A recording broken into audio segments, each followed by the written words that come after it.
नमस्कार,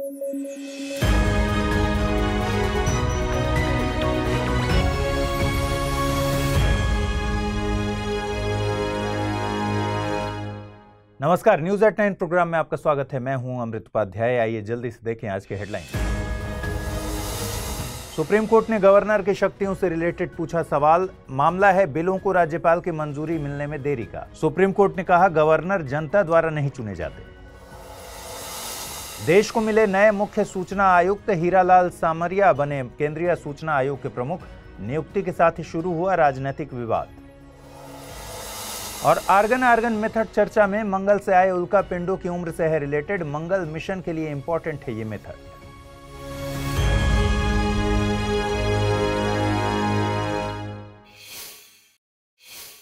आइए खबरों की शुरुआत करें। भारत की पूरी संवैधानिक व्यवस्था में अगर कोई सबसे ज्यादा चर्चा में या विवाद में रहने वाला पद है तो वो है राज्यपाल का पद।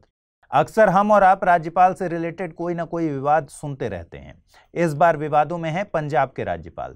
हाल ही में एक मामले में सुप्रीम कोर्ट ने एक सवाल किया कि राज्य सरकारों द्वारा सदन में पास किए गए बिलों को गवर्नर क्यों रोकते हैं। सुप्रीम कोर्ट ने यह भी कहा कि गवर्नर यह याद रखें और आत्मचिंतन करें कि गवर्नर जनता द्वारा चुने नहीं जाते और गवर्नर को कैबिनेट की सलाह पर ही काम करना चाहिए। आइए समझते हैं पूरा मामला क्या है।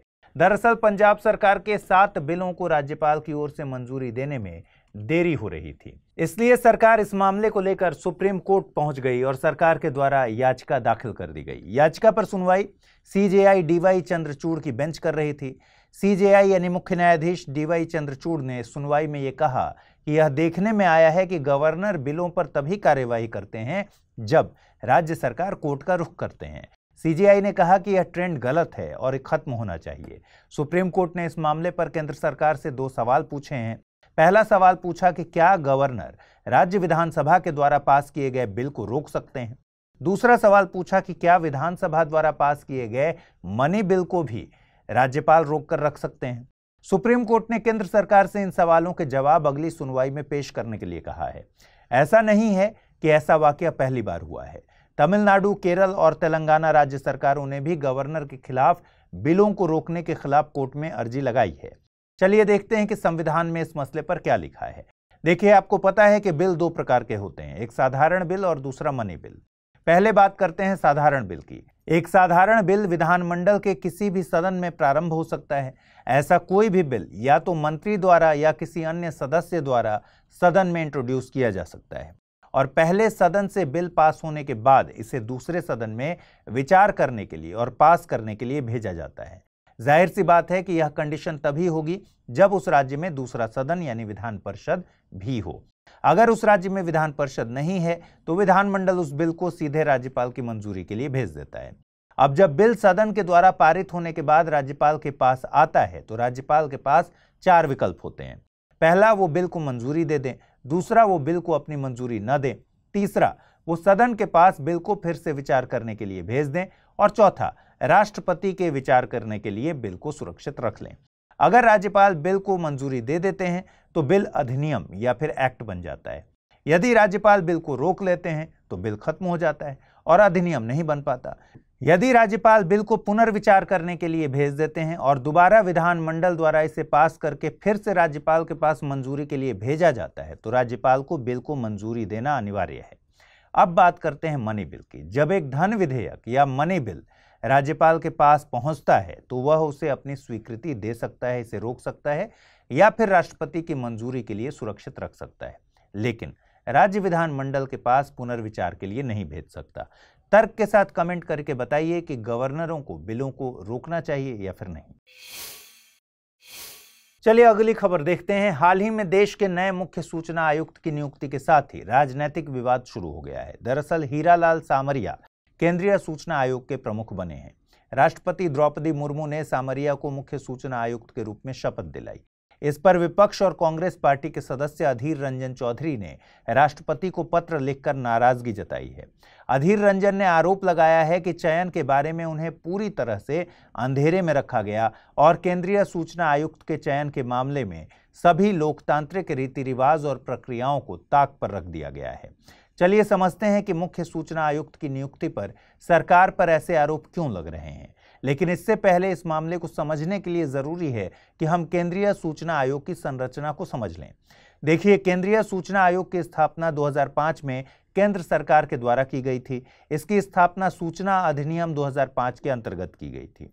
ये ध्यान रखना है कि यह एक संवैधानिक निकाय नहीं है। मुख्य सूचना आयुक्त और सूचना आयुक्त की नियुक्ति राष्ट्रपति द्वारा की जाती है, लेकिन राष्ट्रपति द्वारा उनकी नियुक्ति एक समिति की सिफारिश के आधार पर की जाती है। इस समिति के मुखिया होते हैं प्रधानमंत्री, दूसरे सदस्य के रूप में लोकसभा में विपक्ष के नेता होते हैं और तीसरे सदस्य प्रधानमंत्री द्वारा सुझाए गए मंत्रिमंडल के एक मंत्री होते हैं। अब आप इस मामले को बेहतर तरीके से समझ सकते हैं। अधीर रंजन चौधरी प्रधानमंत्री की अध्यक्षता वाली इसी समिति का हिस्सा हैं और उन्होंने कहा है कि नियुक्ति के बारे में सरकार ने उन्हें न तो कुछ बताया, न ही उनसे कोई सलाह ली गई। अब सूचना आयुक्त के बारे में और भी चीजें डिस्कस कर लेते हैं। केंद्रीय सूचना आयोग में एक मुख्य सूचना आयुक्त और अधिकतम 10 सूचना आयुक्त हो सकते हैं और ये अपने पद पर फिर से नियुक्त नहीं हो सकते। मुख्य सूचना आयुक्त या अन्य सूचना आयुक्त किसी भी समय राष्ट्रपति को संबोधित करके अपना पद छोड़ सकते हैं। भारत के पहले मुख्य सूचना आयुक्त थे वजाहत हबीबुल्लाह। वहीं दीपक संधू भारत की पहली महिला मुख्य सूचना आयुक्त थी।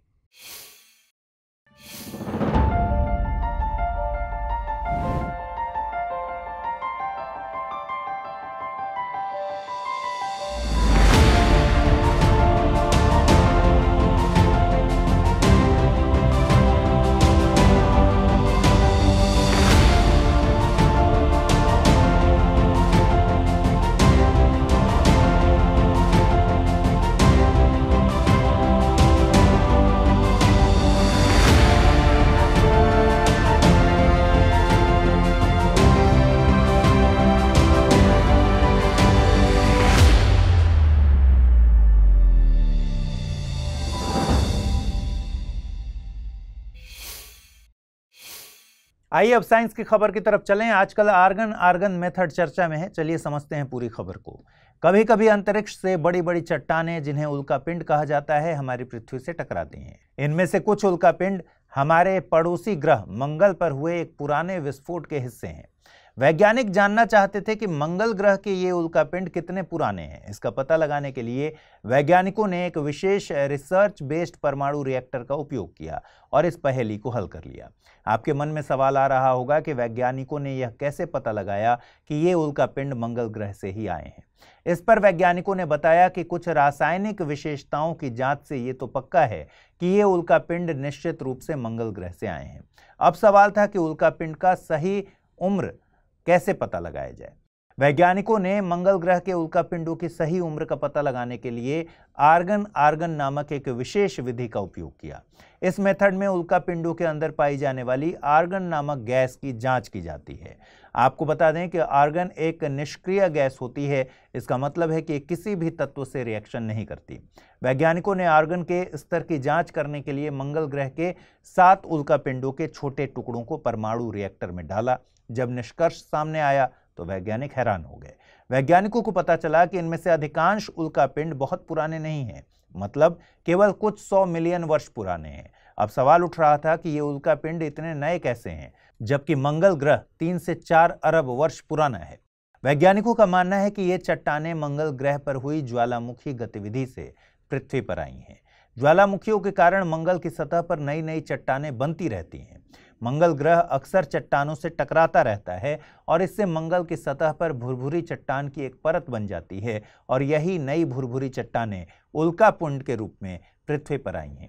आपको जानकारी के लिए बता दें कि हमारे पूरे सौर मंडल का सबसे बड़ा ज्वालामुखी मंगल ग्रह पर ही है, जिसे ओलंपस मॉन्स कहा जाता है। यह शोध हमें हमारे सौर मंडल के इतिहास को और अच्छे से समझने में मदद करता है और परसेवरेंस रोवर, क्यूरियोसिटी रोवर और एक्सोमार्स जैसे मंगल ग्रह के मिशनों के लिए उपयोगी साबित हो सकता है। अपने स्क्रीन पर दिख रही फोटो को ध्यान से देखिए। इस पर आप एक कटा हुआ तरबूज देख रहे होंगे और इस पर लिखा हुआ है, this is not a Palestinian flag. अक्सर सोशल मीडिया पर फिलिस्तीन के लिए समर्थन दिखाने के लिए और इजराइल के खिलाफ विरोध प्रदर्शनों में ऐसे ही कटे हुए तरबूज की फोटो का उपयोग किया जाता है। आइए समझते हैं इस दिलचस्प स्टोरी को कि आखिर क्यों कटे हुए तरबूज को फिलिस्तीनी संघर्ष का प्रतीक माना जाता है। आपको पता ही है कि फिलिस्तीन और इजराइल की लड़ाई नई नहीं है। फिलिस्तीन और इजराइल के बीच बहुत समय पहले से संघर्ष चलता आ रहा है। जनवरी 2023 में इजराइल के राष्ट्रीय सुरक्षा मंत्री ने पुलिस को सार्वजनिक रूप से फहराए गए किसी भी फिलिस्तीनी झंडे को फाड़ने का निर्देश दिया था। आपको बता दें कि इजराइल में फिलिस्तीनी झंडा फहराना कानूनी रूप से प्रतिबंधित नहीं है, लेकिन पुलिस अक्सर यह कहते हुए कार्रवाई करती है कि झंडा लॉ एंड ऑर्डर को बाधित कर सकता है। फिर जैसे जैसे फिलिस्तीनी प्रदर्शनकारियों की गिरफ्तारियां होती रहीं, जून में जाजिम नामक एक संगठन ने तेल अवीव में चलाने वाली टैक्सियों पर कटे हुए तरबूजों की तस्वीरें लगाना शुरू किया, जिसके साथ लिखा होता है this is not a Palestinian flag, यानी यह फिलिस्तीनी फ्लैग, फिलिस्तीनी झंडा नहीं है। हालांकि इस कटे हुए तरबूज का विरोध प्रदर्शनों में सबसे पहले इस्तेमाल कब किया गया, इस बारे में कोई पुख्ता सबूत नहीं है। कई पश्चिमी मीडिया संगठनों ने बताया है कि यह प्रथम इंतिफादा 1987 से 1993 के दौरान जो प्रतिरोध हुआ था उसका एक प्रमुख प्रतीक था। 1967 के अरब इजराइल युद्ध के बाद इजराइल ने वेस्ट बैंक और गाजा पर कब्जा कर लिया और फिलिस्तीनी ध्वज के सार्वजनिक प्रदर्शन को अपराध घोषित कर दिया था। हालांकि 2021 की एक रिपोर्ट में एक न्यूज चैनल ने इस बात का खंडन किया और बताया कि पहले इंतिफादा के साहित्य में इस प्रथा का कोई उल्लेख नहीं है। ये कहानी एक समकालीन मिथक बन गई है जो हाल ही में सोशल मीडिया पर फैल रही है। कटे हुए तरबूज को प्रतीक के रूप में इस्तेमाल करने वाली और भी कई कहानियां हैं, जैसे 1980 में कलाकारों की एक प्रदर्शनी को इजरायली सेना ने बंद कर दिया था क्योंकि कलाकृतियों को राजनीतिक रूप से भड़काऊ माना गया था, क्योंकि उन पर फिलिस्तीनी ध्वज और उसके रंग थे। सेना का सामना करते हुए कलाकार ने पूछा कि क्या होगा यदि मैं सिर्फ एक तरबूज को रंगना चाहता हूं, जिस पर सेना ने उत्तर दिया कि इसे भी जब्त कर लिया जाएगा। अब आप सोच रहे होंगे कि कहानी तो पूरी सुन ली, लेकिन अभी तक कुछ समझ में आया नहीं। आखिर तरबूज को ही क्यों चुना गया विरोध के प्रतीक के रूप में? इसका जवाब बहुत आसान है। दरअसल तरबूज को काटने पर आपको हरा, लाल, सफेद और काले रंगों का कॉम्बिनेशन दिखता है, जो कि फिलिस्तीनी झंडे के जैसा ही दिखाई देता है। चूंकि फिलिस्तीनी झंडे को ले जाना और प्रदर्शित करना अक्सर इजरायली अधिकारियों द्वारा प्रतिबंधित किया जाता है, इसलिए विरोध के प्रतीक के रूप में तरबूज का उपयोग किया जाता है। हालांकि तरबूज की खेती फिलिस्तीन में वेस्ट बैंक से लेकर गाजा तक व्यापक रूप से की जाती है और फिलिस्तीनी व्यंजनों में तरबूज को प्रमुखता से शामिल भी किया जाता है। आइए देखें आज के रैपिड न्यूज में क्या है खास। इंटरनेशनल क्रिकेट के इतिहास में पहली बार किसी खिलाड़ी को टाइम आउट कर दिया गया। दरअसल क्रिकेट विश्व कप के श्रीलंका और बांग्लादेश के मैच के दौरान एंजेलो मैथ्यूज के आउट होने पर विवाद खड़ा हो गया। उन्हें बिना एक भी बॉल खेले अंपायर ने टाइम आउट कर दिया, जिससे न सिर्फ खिलाड़ी बल्कि क्रिकेट विशेषज्ञ भी हैरान रह गए। क्रिकेट के नियम के अनुसार विकेट गिरने या बल्लेबाज के रिटायर्ड हर्ट होने के बाद आने वाले बल्लेबाज को 2 मिनट के अंदर क्रीज पर आकर बॉल को खेलना होता है, लेकिन ऐसा नहीं होता तो विरोधी टीम बल्लेबाज के लिए टाइम आउट की अपील कर सकती है और अंपायर नए बल्लेबाज को आउट दे सकता है। आर्टिफिशियल इंटेलिजेंस के विशिष्ट गुणों के कारण इसका उपयोग आज हर क्षेत्र में हो रहा है।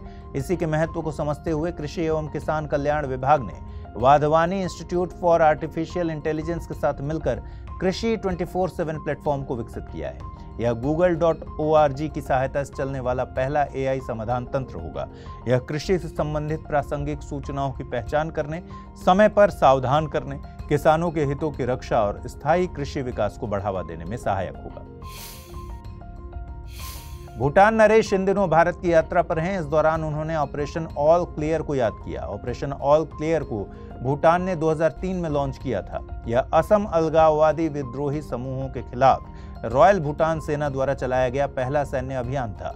दरअसल 1990 में भारत ने असम अलगाववादी समूहों के खिलाफ ऑपरेशन राइनो और बजरंग शुरू किया था, जिससे बचने के लिए अलगाववादियों ने भूटान के दक्षिणी सीमा पर अपने शिविर लगाने शुरू किए। इसी के परिणाम स्वरूप भारत के कूटनीतिक दबाव के चलते भूटान ने इस ऑपरेशन को लॉन्च किया था।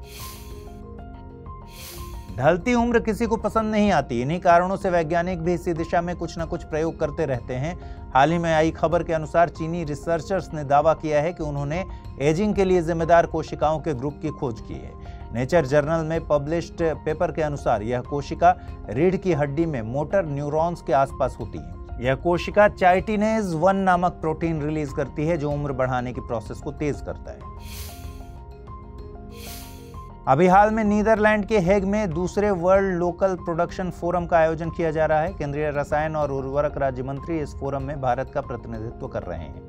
आपको बता दें कि यह विश्व स्वास्थ्य संगठन की एक पहल है तथा इसका दवाओं और अन्य स्वास्थ्य तकनीकों तक पहुंच को आसान बनाना और बढ़ावा देना मकसद है। इसका पहला सम्मेलन 2021 में आयोजित किया गया था। आइए अब जल्दी से देखें आज के बुलेटिन पर आधारित क्या प्रश्न बन सकते हैं। पहला प्रश्न है, चर्चा में रहा टाइम आउट नियम के संबंध में निम्नलिखित कथनों पर विचार करें। यह नियम क्रिकेट से संबंधित है। अभी तक इस नियम का प्रयोग नहीं किया गया है। यह पूरे मैच के लिए निर्धारित समय सीमा को संदर्भित करता है। निम्नलिखित में से कितने कथन सही हैं? सभी कथन, केवल एक कथन सही है, केवल 2 कथन, या फिर कोई भी कथन सही नहीं है। अगला प्रश्न है, केंद्रीय सूचना आयोग की स्थापना कब की गई थी? 2007, 2005, 2006 या फिर 2008? आइए देखें पिछले बुलेटिन में मैंने आपसे क्या सवाल पूछे थे, उनके सही जवाब क्या हैं। पहला प्रश्न था, ओपेक से संबंधित निम्नलिखित कथनों पर विचार कीजिए। ओपेक की स्थापना 1960 में हुई थी।